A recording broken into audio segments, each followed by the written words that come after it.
Hello friends, कैसे हैं आप लोग। आई होप कि आप लोग सभी अच्छे होंगे। तो दोस्तों आज हम नया चैप्टर स्टार्ट करें रीजनिंग में, जिसका नाम है सीटिंग अरेंजमेंट। दोस्तों सीटिंग अरेंजमेंट से रिलेटेड काफ़ी क्वेश्चंस आते हैं। चाहे आप किसी एंट्रेंस का एग्ज़ाम देंगे तो उसमें भी एक दो क्वेश्चन आएंगे, लेकिन अगर आप बैंकिंग से रिलेटेड कोई भी एग्ज़ाम दे, जैसे आरआरबी का दीजिए या क्लर्क का दीजिए या पीओ का दीजिए, तो इसमें सीटिंग अरेंजमेंट के कम से कम एक दो क्वेश्चन आएंगे और एक दो में ही आपके 5-5 क्वेश्चन छिपे होते हैं। मीन्स मान लीजिए कि कम से कम 10 मार्क्स के क्वेश्चन तो इसमें आते हैं। तो दोस्तों चलिए स्टार्ट करते हैं। तो दोस्तों सीटिंग अरेंजमेंट दो टाइप्स के होते हैं। एक हमारा होता है क्लोज, दूसरा होता है हमारा ओपन। क्लोज वाले में दोस्तों हमारे जो ये डायग्राम्स होते हैं, जो भी हम अरेंजमेंट्स को बिठाते हैं, वो हमारे बंद वाले होते हैं। चाहे तो वो रेक्टेंगल शेप में हो सकते हैं या स्क्वायर शेप में हो सकते हैं या फिर सर्कल के शेप में हो सकते हैं। दूसरा होता है हमारा ओपन। ओपन वाले में हम या तो नॉर्थ की तरफ फेस कर देते हैं या फिर साउथ की तरफ फेस कर देते हैं। इस तरीके से क्वेश्चंस पूछे जाते हैं। तो सबसे पहले हम स्टार्ट करेंगे क्लोज में। क्लोज को स्टार्ट करने से पहले मैं आपको एक चीज़ और बता दूं कि इसमें आपके किस टाइप के क्वेश्चंस पूछे जाएंगे। जैसे कि पहले पूछा जाएगा, जैसे अगर हम सर्कल की बात करते हैं तो या तो ये कहेंगे कि सबका फेस जो है वो सेंटर की तरफ है, इसका सेंटर ये रहा, और बोला जाएगा कि सबका फेस जो है वो सेंटर की तरफ है। दूसरा या तो ये कहेगा आपसे कि जितने भी लोग हैं उनका सेंटर के अपोजिट है, मीन सेंटर ये है और उन सबका फेस सेंटर से बाहर की तरफ है। ये दूसरा हुआ। तीसरा आता है जिसमें आपसे ये कहा जाएगा कि कुछ लोगों का फेस सेंटर की तरफ है और कुछ का बाहर है। इस तरीके से वो कुछ भी बोल सकते हैं। ये ऐसे वाले क्वेश्चन जो है ज़्यादातर बैंक वगैरह में पूछे जाते हैं। लेकिन ये वाला टाइप और ये वाला टाइप अगर आप किसी भी कोई भी एंट्रेंस एग्जाम देते हैं, जैसे नेफ्ट हो गया, नाइडी हो गया, या सीयूटी का एग्ज़ाम हो गया, या बीएड का एग्ज़ाम हो गया, कहीं पे भी डिपेंड करता है सिलेबस क्या है, तो एंट्रेंस में आपसे ऐसे पूछे जाएंगे। लेकिन जितने भी गवर्नमेंट एग्ज़ाम होते हैं या फिर स्पेशली अगर मैं बोलूँ बैंकिंग में, तो उसमें आपको ऐसे क्वेश्चंस कंफ्यूज करने के लिए दिए जाते हैं। तो धीरे धीरे हम हर क्वेश्चन को करेंगे। पहले इजी से स्टार्ट करेंगे, फिर मुश्किल पे जाएंगे। ठीक है दोस्तों, तो आइए कुछ और चीज़ें सीखते हैं। तो दोस्तों जब भी हम सीटिंग अरेंजमेंट के क्वेश्चंस करते हैं तो हम उसमें ना हमेशा कुछ नए नए वर्ड्स देखते हैं। जैसे कि मान लीजिए कि एक सर्कल है जिसका फॉर एग्जांपल के लिए हमने इसको पुट कर दिए, सब लोग बैठ चुके हैं, सबका फेस जो है वो अंदर की तरफ है, या फिर मान लीजिए कुछ बाहर भी देख रहे हैं, कुछ ऐसे अंदर है। हम इस तरीके से बैठा देते हैं, 4 लोग इधर 4 लोग इधर, इस तरीके से हमने बैठा दिया। तो अब कुछ वर्ड्स आते हैं, जैसे कि फर्स्ट हो गया आपका वर्ड आएगा क्वेश्चन में कि कोई लेफ्ट बैठा है या राइट बैठा है, ये वर्ड आया। दूसरा आपका आया जैसे कि नेबर है, क्वेश्चन में बोल दिया कि वो उसके नेबर में बैठा है। ठीक है। और तीसरा आ गया बिटवीन। ऐसे ऐसे वर्ड्स आपसे पूछे जाएंगे। बिटवीन हो गया। फोर्थ हो गया हमारा, मान लीजिए नेक्स्ट टू बैठा है, नेक्स्ट टू। फिफ्थ हो गया अपोजिट बैठा हुआ है, अपोजिट है। या फिर मान लीजिए फेसिंग वर्ड का यूज किया जाता है क्वेश्चन में, ये उसके फेसिंग में बैठा हुआ है। ठीक है। तो जैसे जैसे नए नए और उसमें वर्ड्स ऐड होंगे तो हम क्वेश्चन में उसको देखते जाएंगे। जैसे कि अगर मैं आपसे कहती हूँ इनके नाम रख दीजिए, ए है, बी है, सी है, डी है, ई, एफ, जी, एच, इतने लोग बैठे हैं। मैंने आपसे ये कहा कि ए के लेफ्ट में कौन बैठा है। लेफ्ट कौन सा हैंड होता है हमारा, ये वाला जो आपके लेफ्ट, और राइट वो जिससे आप नॉर्मली खाना वगैरह खाना खाते हैं या काम करते हैं या फिर कुछ लिख रहे हैं, तो ये। अब उसने पूछा ए के लेफ्ट, मीन्स ए का फेस कहाँ है, सेंटर की तरफ, तो ए का लेफ्ट कौन होगा, ये। तो हम बोलेंगे ए का लेफ्ट जो है वो कौन है, ई है। अगर पूछा जाए कि ए का राइट कौन है, तो ए के राइट में मीन्स इस साइड, तो आंसर आएगा हमारा डी आएगा।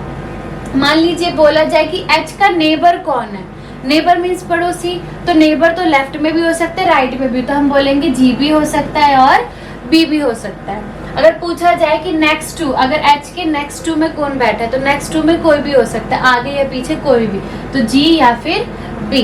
अगर अपोजिट पूछा जाए, जैसे कि अगर मैं आपसे बोलूं कि H के अपोजिट पे कौन है, तो देखिए 3 लोग इधर 3 लोग इधर, तो H के अपोजिट में आंसर आएगा, H के अपोजिट में A बैठा हुआ है। फेसिंग पूछा जाए, अब ये तो अपोजिट हुआ, फेसिंग जैसे कि अब मान लीजिए ये है C का फेस अंदर है और इधर F का भी फेस अंदर है, 3 लोग इधर 3 लोग इधर, तो हम बोलेंगे C का जो फेस है वो F की तरफ है। तो जैसे जैसे ये चीज़ें अब क्वेश्चन में यूज़ होंगी तो आपको और ज़्यादा चीज़ें क्लियर होते चली जाएंगी। तो चलिए आइए क्वेश्चन की तरफ बढ़ते हैं। तो दोस्तों क्वेश्चन जो है आपकी स्क्रीन पे है, क्वेश्चन है एकदम स्टार्ट से, M, N, P, R, T, W, F and H are sitting around a circle at the center, means कि उनका जो फेस है वो सेंटर की तरफ है। तो लोग कितने हुए, 3, 6, 7, 8 लोग हैं। तो हमेशा ऐसे क्वेश्चन करने के लिए ना हम लोग क्या करते हैं, पहले सबसे पहले एक सर्कल बनाएंगे। अच्छा लोग कितने हैं, 8 है, तो हम ऐसे बैठाएंगे 1, 2, 3, 4, 5, 6, 7, 8। 8 लोग तो बैठ गए, लेकिन हमें ये नहीं पता कि कौन कहाँ बैठा है। तो वही हम क्वेश्चन को पढ़ते हैं अब। P is third to the left of M, जो P है वो third to the left of M है। तो अब मान लीजिए कि हम कहीं पे भी M को बैठा देते हैं, फेस कहाँ है, सेंटर की तरफ। चलो हमने M को यहाँ बैठाया। अब क्वेश्चन क्या है, P is third to the left of M, जो P है वो M के थर्ड लेफ्ट में बैठा है। तो M ये है तो इसका लेफ्ट इस साइड, तो 1 2 3, इसका मतलब P यहाँ बैठा है, ठीक है। और P की ही बात चल रही है, एंड जो है वो P की ही बात चल रही है अभी कि P is third to the left of M, जो P है वो M के थर्ड लेफ्ट में बैठा है, और second to the right of T, P ही जो है वो second to the right of T है, T के सेकेंड राइट में। तो अगर मैं T को यहाँ बैठाऊं तो सेकेंड राइट नहीं आएगा, लेकिन अगर मैं T को यहाँ बैठाती हूँ तो T का जो राइट हिस्सा है वो इधर की तरफ आएगा। तो इसीलिए अब वो P जो है वो T के सेकेंड राइट में बैठ गया। तो ये फर्स्ट लाइन हमारी कंप्लीट हुई। अब है N is second to the right of P, जो N है वो second to the right of P है।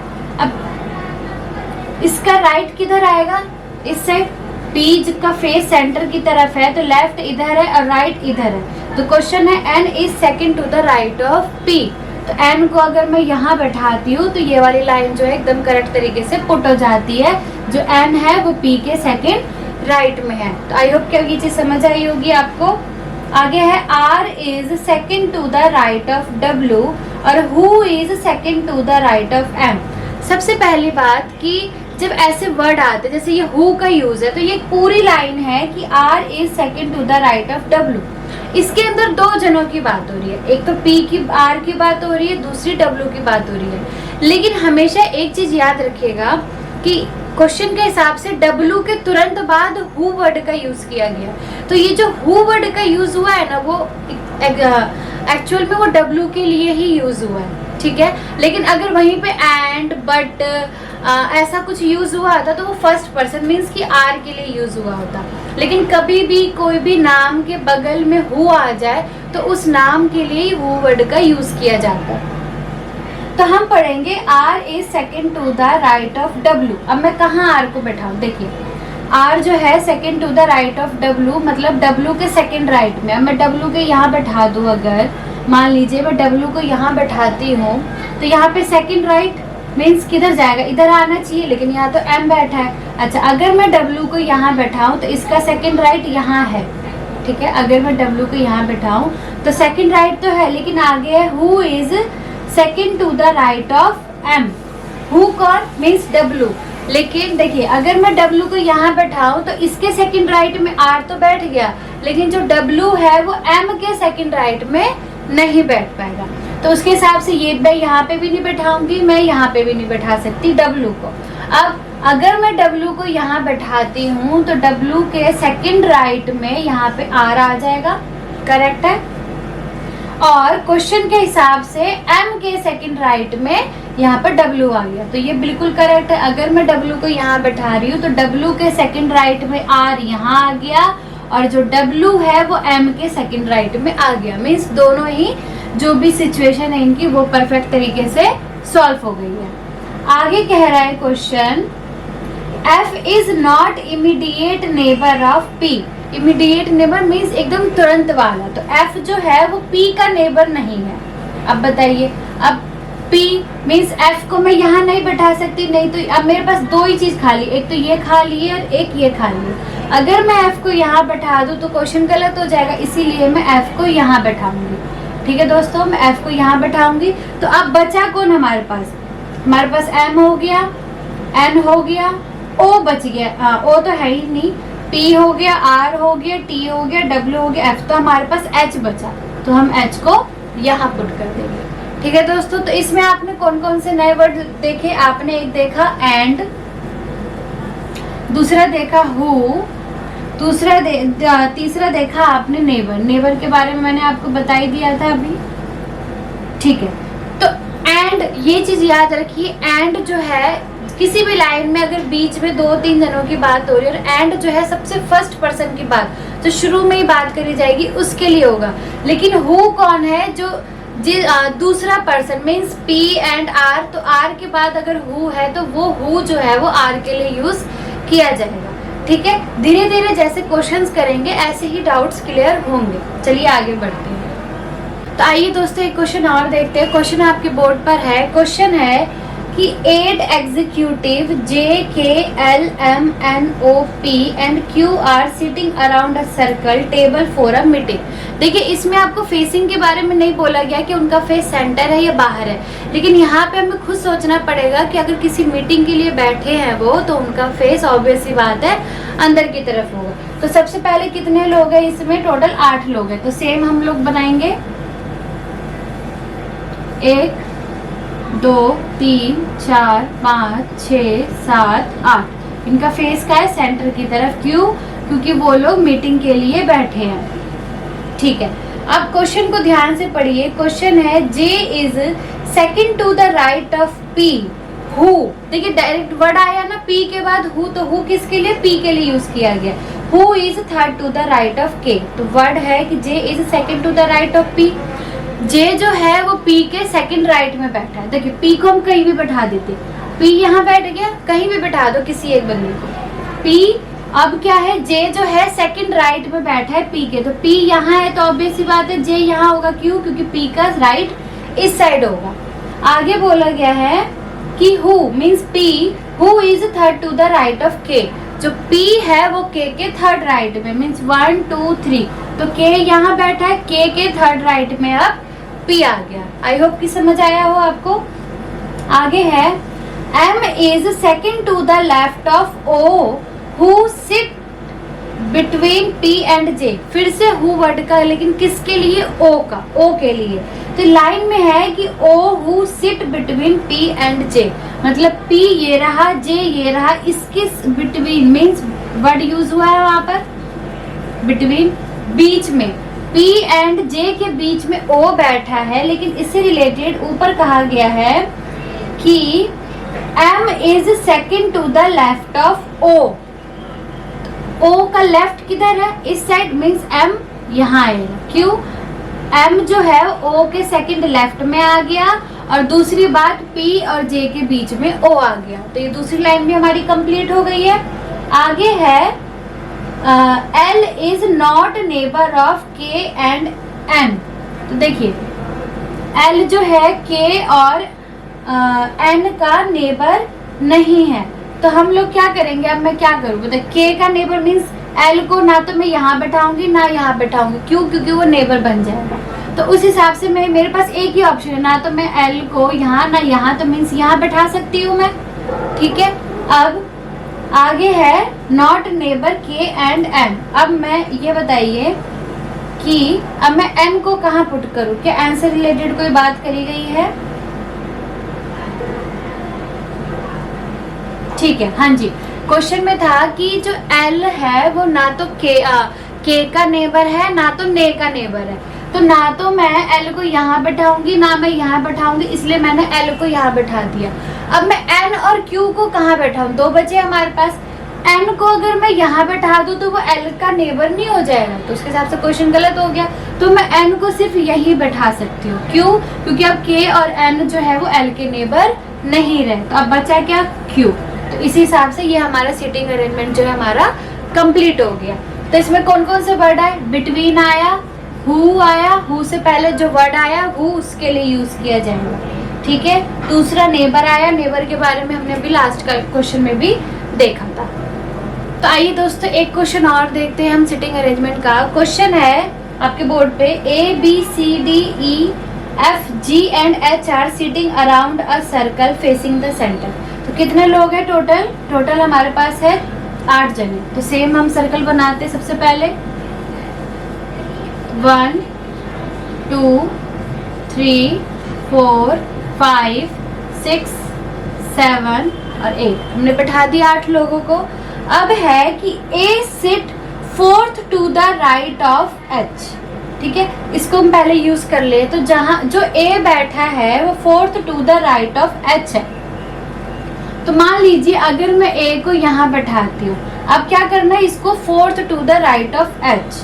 तो अगर अब मैं H को कहाँ बैठाऊँ, तो 1 2 3 4, तो मैं H को यहाँ बैठाऊंगी। क्यों? क्योंकि H के 4th टू द राइट, तो H से मैं पढ़ूँ तो 1 2 3 4, तो H के ठीक 4th राइट में A बैठ चुका है। आगे है वाइल। अच्छा, ये वाइल वर्ड किसके लिए? मैंने आपसे कहा था हु वर्ड जो है स्पेशली हु के लिए अगर मैं बोलूँ तो वो सेकंड पर्सन के लिए होता है। लेकिन एंड, बट, वाइल, इफ ऐसा अगर वर्ड आए आपका तो हम यहाँ पर फर्स्ट पर्सन। तो हमारी लाइन कहाँ से स्टार्ट हुई थी? A से, तो A के लिए। तो यहाँ पर हमने नया वर्ड एक और देखा, वाइल, ठीक है। वाइल किसके लिए? फर्स्ट पर्सन के लिए। While second to the left of F means जो A है वो H के 4th राइट में बैठा है, लेकिन मीन्स जबकि वो F के सेकंड लेफ्ट में बैठा है। अब यहाँ पे तो मैं बैठा नहीं सकती F को, नहीं तो वो तो लेफ्ट नहीं बल्कि राइट हो जाएगा। तो F को मैं यहाँ बैठाऊंगी ताकि उसके उल्टे हाथ में सेकंड लेफ्ट में A आ जाए, ठीक है दोस्तों। इसके आगे लाइन है, C is not the neighbour of F and B। अच्छा, ये आप नोट कर सकते हैं, जो F और B इसके नेबर नहीं हो सकते। कौन? C मीन्स यहाँ पर अगर F है तो यहाँ पर C नहीं आएगा और यहाँ पर C नहीं आएगा, याद रखिएगा। दूसरी बात, B के बगल में भी C नहीं आएगा। क्वेश्चन हमको आगे हम यूज करेंगे। आगे है D sit 3rd to the right of C। अब मैं कहाँ बैठा हूँ बताइए? D sit 3rd to the right of C। देखिए C यहाँ नहीं है, C यहाँ नहीं है, मीन C इन तीनों में से एक जगह बैठेगा। अगर मैं C को यहाँ बैठाऊं तो क्या 3rd to the right of यहाँ पर D आएगा? नहीं, बिल्कुल। अगर मैं C को यहाँ बैठाऊं तो यहाँ पे अगर मान लीजिए मैं C को यहाँ बैठाती हूँ तो 3rd to the right of D आएगा। तो यहाँ से C इसका राइट 1 2 3, हाँ भाई D तो यहाँ आ सकता है। चलिए, तो हमने यहाँ पर D को बैठा दिया और यहाँ से कोई दिक्कत भी नहीं है, ठीक है। अगला है C, H never sits next to G। H never, अच्छा H जो है वो G के बगल में कभी नहीं होगा। तो H यहाँ नहीं आएगा, सॉरी G यहाँ नहीं आएगा और G यहाँ नहीं आएगा, मीन्स G कहाँ आएगा? तो G जो है वो C और H के बीच में आएगा। अच्छा, बचा कौन? बचा B। याद रखिए, क्वेश्चन में पहले बोल दिया गया था कि B के बगल में C नहीं बैठेगा, इसीलिए C के बगल में यहाँ पर मैं B को नहीं बैठाऊंगी। तो यहाँ पर मैं बैठाऊँ B को, फिर मैं कहाँ बैठाऊँ? B को मैं बैठाऊंगी यहाँ पर। अब बचा क्या अल्फाबेट्स में? A हो गया, B हो गया, C D E रह गया हमारा, है ना। तो हम यहाँ पर E को बैठा देंगे, ठीक है दोस्तों। तो आई होप कि आपको ये सिटिंग अरेंजमेंट अच्छे से समझ आई होगी। और आज के लिए इतना ही रखते हैं। अब इसके आगे के क्वेश्चंस और इसमें इम्प्रूव भी करेंगे, फिर हम अगली क्लास में पढ़ेंगे। तो आपने नए नए वर्ड्स देखा, वाइल, हु, एंड, बट, इसके बारे में बिल्कुल ध्यान रखिएगा क्योंकि सारा क्वेश्चन इसी पे ही डिपेंड होता है। तो चलिए आज के लिए इतना ही, अगली क्लास में मिलते हैं, बाय बाय।